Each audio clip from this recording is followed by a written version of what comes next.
So when I do my podcasting unit, I'm working with 4th and 5th graders, and we always start in the beginning by doing a podcast exploration because some of them aren't familiar with what a podcast actually is. So we start with our morning message, and that first day they go through the fiction podcasts. They just get to choose whatever one they want to listen to. Sometimes they listen to more than one. And then we come back together at the end and we do a Notice Wonder. Same thing on the next day, except this time we do our nonfiction podcasts. Same thing. And so at the end of this exploration, they have a bunch of notes. Usually they complain about the commercials. They wonder how the sound effects happen. They have questions about how to make them.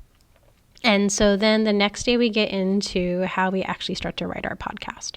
So first I have them brainstorm. So they have to decide if they want to be a solo recorder, work in a group of 2. Sometimes I allow a group of 3, but I find past 3, it gets where you usually have someone not working.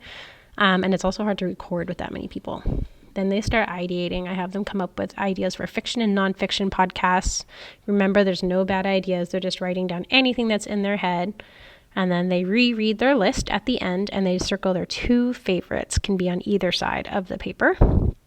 Then I want to make sure that the idea that they had actually is something that could become a podcast, that it actually has enough content to be able to become a 2 to 4 minute recording.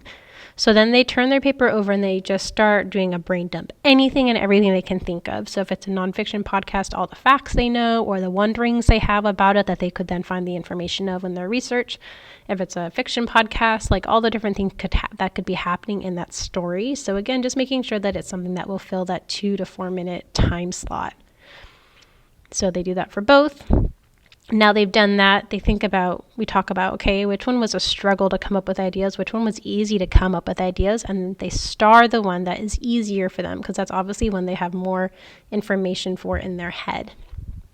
On day 4, we come back together and they really start to break down their podcast. So they start to think of those big ideas of their podcast and then also any details. So just, again, trying to do that brain dump. So a lot of times I actually have them copy over all the things they wrote down on their brain dump from the day before. But I have them make sure that it's one topic or one idea per sticky note.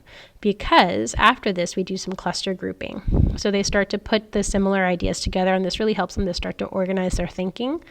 And then they start to really put them in the order they want them to go. So if it is a nonfiction podcast, I have them think about how each topic would be a paragraph. So I have them break their planning paper up into however many topics they have or cluster groups, right? And so here, right, they would have their three, right, for each topic. If it's a fiction podcast, I have them think about what's going to happen in the beginning of their story, the middle of their story, and the end, and they start to cluster them up.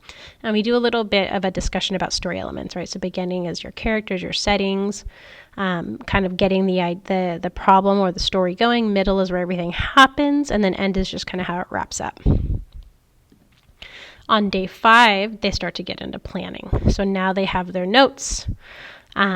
We discuss how it's supposed to be between 2 to 4 minutes long. They have their details, and now they're going to go through and find out what's missing. So for nonfiction, a lot of times this means they have to go do some research. With fiction, they need to go in and they need to start figuring out what details are missing from their story, right? What's missing? How do I get from point A to point B? Day 5, we get into writing. So I have 2 templates. I have a nonfiction template and I have a fiction template. And you can click on either of these and I have them make a copy. And then that's what they start writing on. And it's just to help them figure out where it goes. One of the things we talk about is podcasts should have an introduction, right? Whenever we listen to a podcast, they introduced it. And they also kind of say something in the introduction to make you want to continue listening so that your audience doesn't tune in for 10 seconds and then tune out. And then they just spend the next, several days writing, however long it takes them to do. We try to make sure we do a feedback cycle after every 2 or 3 days of writing. And they just go and they find someone, they read them what they have, and they do an I wish, I wonder feedback protocol. Then we get into recording. I always show this video from NPR, and it just talks about how to kind of improve the recording sound of your podcast. I show them the little podcast booths that we use and to kind of help them and how we break out into different rooms to record when possible. And then I have videos that I post onto our Google Classroom that they watch as they get ready, depending where they are, because everyone's going to be at different stages. Some people finish writing and are ready to record within 2 days. Some people are writing for 2 weeks before they're ready to record. And I can also only have so many students recording at a time. So this lets the students learn how to do the skill they need for that moment in their process. Finally, I have them share their podcast. And then the last thing they do is they go to Adobe Express to create their cover art. And then we just put all the podcasts, we link the recording to the image of their cover art on a slide deck for our class. And then we have a listening party where people get to listen to one another's podcasts and celebrate their hard work.